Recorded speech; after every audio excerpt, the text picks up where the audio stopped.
मेरा नाम है Rajat and you are watching India's number 1 Hindi gay story channel.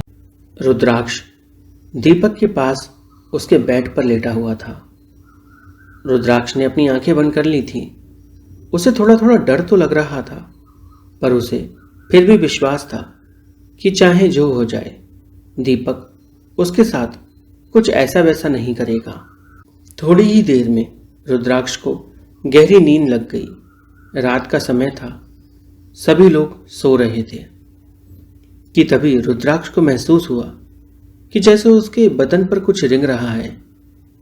उसने अपनी आंखें खोली तो ऐसा लगा जैसे उसकी पीठ पर किसी की उंगलियां चल रही हैं। धीरे धीरे वो उंगलियां चलते हुए ऊपर की ओर तो कभी नीचे की ओर जा रही थी। उसकी पीठ पर लगातार वो उंगलियां रिंग रही थी। इससे रुद्राक्ष थोड़ा अनकंफर्टेबल हो गया, क्योंकि उसे उम्मीद नहीं थी कि उसके साथ ऐसा कुछ हो सकता है। वो जल्दी से दीपक की तरफ पलटा। देखा तो दीपक गहरी नींद में था। वो सोया हुआ था। रुद्राक्ष को लगा शायद उसकी गलतफहमी होगी या उसे बस ऐसा लग रहा होगा, वरना दीपक कहाँ ऐसा कुछ करने वाला था। दोबारा से रुद्राक्ष ने सोने की कोशिश की तो इस बार उसे ऐसा लगा जैसे किसी ने उसकी गर्दन पर फूंक मार दी हो और उसे एक सिरहन सी हुई। रुद्राक्ष पीछे पलटा तो देखा दीपक फिर से सो रहा है। रुद्राक्ष ने इस बार दीपक की तरफ चेहरा कर लिया और सोने की कोशिश की। वो जानता था कि हो सकता है यह हरकतें दीपक ही कर रहा हो मस्ती मजाक में, इसलिए रुद्राक्ष दीपक की तरफ मुंह करके लेट गया। थोड़ी ही देर में रुद्राक्ष को अचानक से ऐसा लगा जैसे उसके पीछे से किसी ने उसकी कमर में हाथ डाल दिया हो। रुद्राक्ष ने आंखें खोली तो दीपक सामने नहीं था और उसके पीछे कोई तो था। रुद्राक्ष पीछे पलटा तो देखा दीपक पीछे था।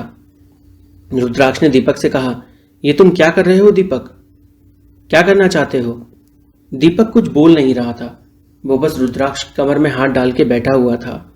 रुद्राक्ष उठकर बैठ गया। दीपक से बोला, क्या हुआ दीपक? कोई बात है? कोई तकलीफ है या कोई परेशानी है तो मुझे बताओ, मैं हूं ना। दीपक ने तुरंत रुद्राक्ष को गले से लगा लिया।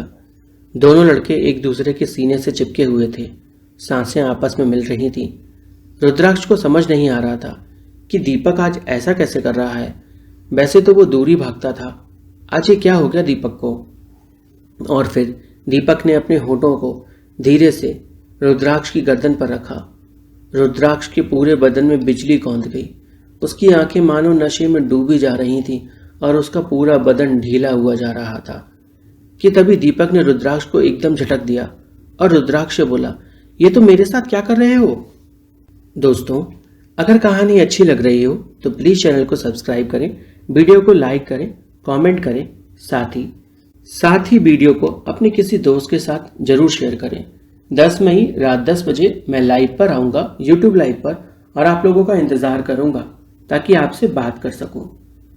दोस्तों, तो जैसा कि मैं कहानी में बता रहा था, दीपक ने रुद्राक्ष को धक्का दे दिया और रुद्राक्ष से बोला, ये तुम मेरे साथ क्या कर रहे हो? क्या करना चाह रहे थे तुम? रुद्राक्ष सहम सा गया। उसने तो कुछ नहीं किया था। जो भी कर रहा था वो दीपक कर रहा था और अब अचानक से दीपक सारा इल्जाम रुद्राक्ष पे लगा रहा था। रुद्राक्ष ने दीपक से कहा, दिमाग तो ठीक है ना तुम्हारा? क्या कहना चाह रहे हो तुम? मैंने तो कुछ भी नहीं किया, सब कुछ तुम ही कर रहे थे और अब तुम सारा इल्जाम मेरे मत्थे मढ़ रहे हो, जो कि पूरी तरह से गलत है। या तो पहले हरकतें किया मत करो और अगर करते हो तो उनकी जिम्मेदारी लेना सीखो। अचानक से दीपक फिर से रुद्राक्ष के पास आ गया और रुद्राक्ष के चेहरे को छूने लगा। वो अपने हाथों से रुद्राक्ष के गालों को छू रहा था, उसके होठों पर अपना अंगूठा फिरा रहा था और अपना हाथ उसके पूरे चेहरे पर गोल गोल घुमा रहा था। यह हाथ घूमता हुआ धीरे से रुद्राक्ष की गर्दन पर आ गया और जो रुद्राक्ष को हल्के हल्के छू रहा था। यह छुअन बड़ी अजीब सी थी। रुद्राक्ष के मन में जो भी था दीपक के लिए, उसे कंट्रोल कर पाना रुद्राक्ष के लिए मुश्किल हो रहा था और दीपक रुद्राक्ष को बस छुए जा रहा था कि तभी रुद्राक्ष ने दीपक को धक्का दिया और बोला, ये तुम क्या कर रहे हो? अभी तुमने सारा इल्जाम मेरे ऊपर लगाया और दोबारा से तुम फिर शुरू हो गए, रुक जाओ। रुद्राक्ष के धक्का देते ही दीपक को अचानक ना जाने क्या हुआ। उसे गुस्सा आ गया बहुत तेज गुस्सा।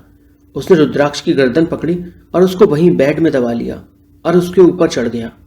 वो उसकी गर्दन इतनी कसकर पकड़े हुए था कि रुद्राक्ष को एक पल को तो लगा कि जैसे दीपक उसका गला घोंट देगा, पर फिर भी रुद्राक्ष ने दीपक के हाथ को कस के पकड़ा और हल्के से झटका मार दिया। रुद्राक्ष दीपक से बच गया। दीपक बोला, क्या हुआ तुम्हें? ऐसे छटपटा क्यों रहे हो? अब रुद्राक्ष को डर लगने लगा था कि कहीं कॉलेज के वो वाले कमरे में हुई घटना की वजह से तो दीपक ऐसा नहीं कर रहा, क्योंकि पूरे दिन दीपक गायब था और शाम में वो खुद ब खुद घर लौट आया था। रुद्राक्ष ने दीपक से कहा, तुम कौन हो? सच सच बताओ। दीपक हंसने लगा और बोला, मैं? तुम मुझे नहीं जानते, मुझे कोई नहीं जानता। मैं तो बस आया हूं इस लड़के के साथ, और आज तुम्हारे साथ देखो क्या क्या करता हूं। बहुत दिनों का भूखा हूं मैं, और आज अपनी सारी भूख मिटाऊंगा। ये सुनते ही रुद्राक्ष के तो पैरों तले जमीन खिसक गई। वो घबरा गया और जोर जोर से चिल्लाने लगा। उसकी आवाजें सुनकर दीपक के मम्मी पापा दौड़ते हुए कमरे में आ गए और बोले, क्या हुआ बेटा? कौन चिल्ला रहा है? क्या हो गया? रुद्राक्ष दीपक की तरफ इशारा करते हुए बोला, आंटी, ये हमारा दीपक नहीं, ये हमारा दीपक नहीं। दीपक रुद्राक्ष को देखते हुए बोला, क्या कहना चाहते हो? ये हमारा दीपक नहीं? मैं अगर दीपक नहीं तो फिर कौन दीपक है? रुद्राक्ष उन्हें समझाने की कोशिश कर रहा था कि कुछ तो गड़बड़ है दीपक में, पर दीपक के घर वाले कुछ समझना ही नहीं चाह रहे थे। कहानी में आगे क्या हुआ जानने के लिए चैनल को सब्सक्राइब करें, वीडियो को लाइक करें, कमेंट करें, साथ ही अपने किसी दोस्त के साथ वीडियो को शेयर जरूर करें।